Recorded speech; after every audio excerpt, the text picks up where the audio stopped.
Hey everyone, welcome back to my channel. For today's video, I'm going to share with you all a very special and very old school Puerto Rican recipe known as mondongo. So let's get into it. So the mondongo that I'm making today is actually inspired by the recipe in this classic Puerto Rican cookbook, Cocine Conmigo. It was given to me by my mom and it was given to her.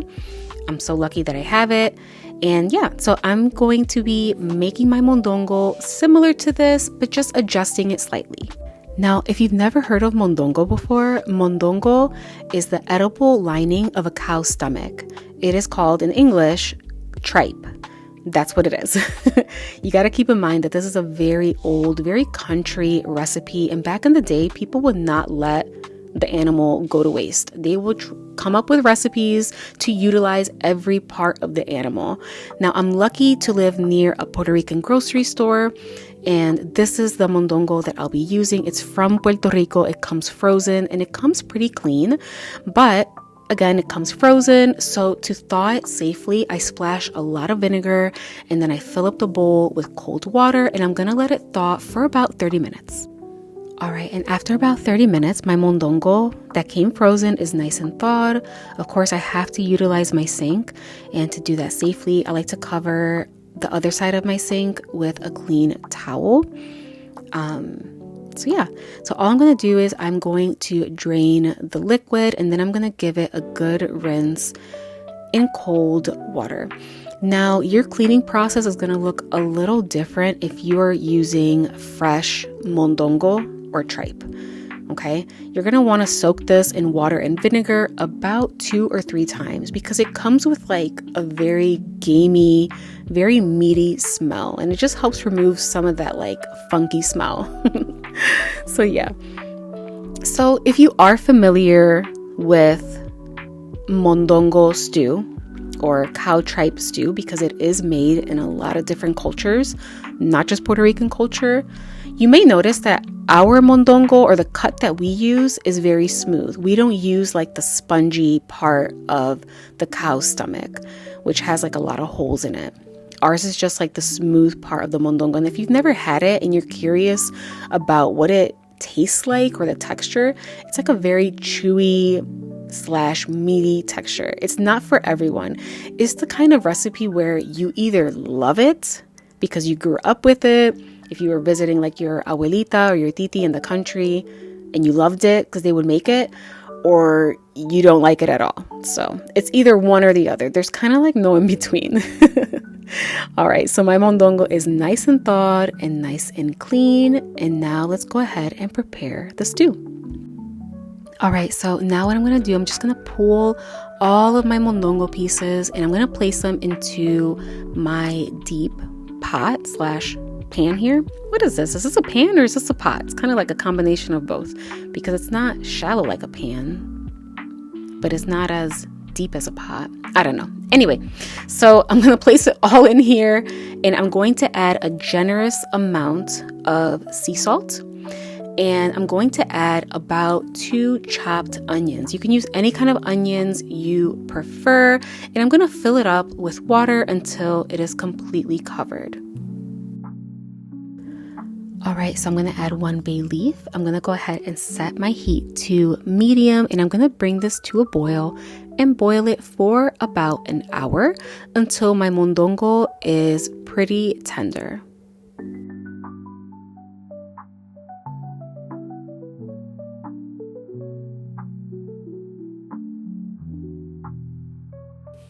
And after about an hour, my mondongo is pretty tender. Now I'm going to go ahead and use my spoon and remove the large chunks of onion. If you want to keep it in there, go ahead.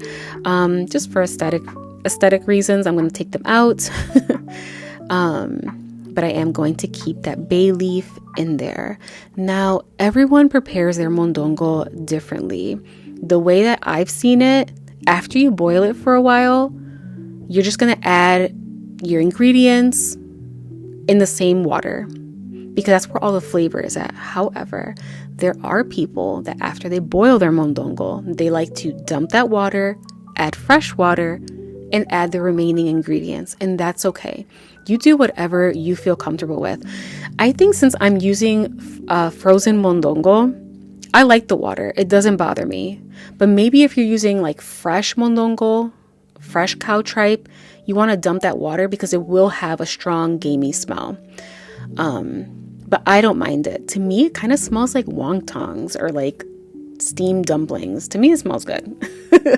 But again, that's subjective. Now, I'm going to go ahead and add 3 cubes of some sofrito. This is my homemade sofrito. I have 2 videos on my channel on how to make sofrito. I have an authentic version, which is my very first video on this channel. And I also have like a simple sofrito recipe for those who cannot find traditional Puerto Rican ingredients such as culantro or ají dulce. So after I added 3 cubes of sofrito, which is equivalent to like half a cup, I'm going to go ahead and add about half a cup of tomato sauce. And I will have all of the ingredients in the description box below.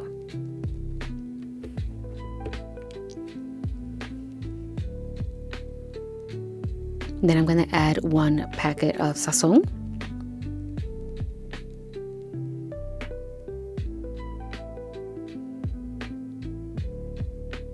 It's going to give it a beautiful rich color and a lot of flavor. If you want to use a different version of Sazón, different brand, go ahead.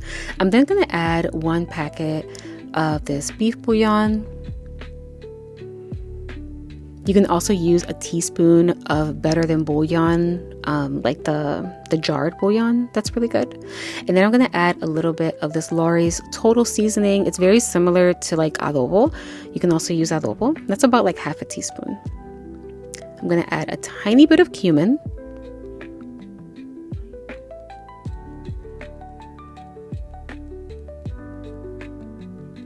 And then I'm going to add a little bit of garlic powder. You can use like fresh garlic, but I'm just going to add some garlic powder. It's just convenient and I have it on hand. And I'm going to add a little bit of black pepper to taste.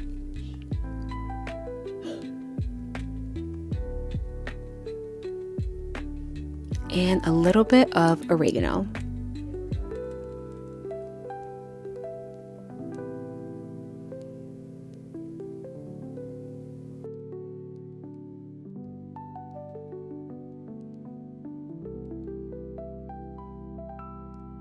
All right, now I'm going to go ahead and boil my mondongo on medium heat for about an hour and a half.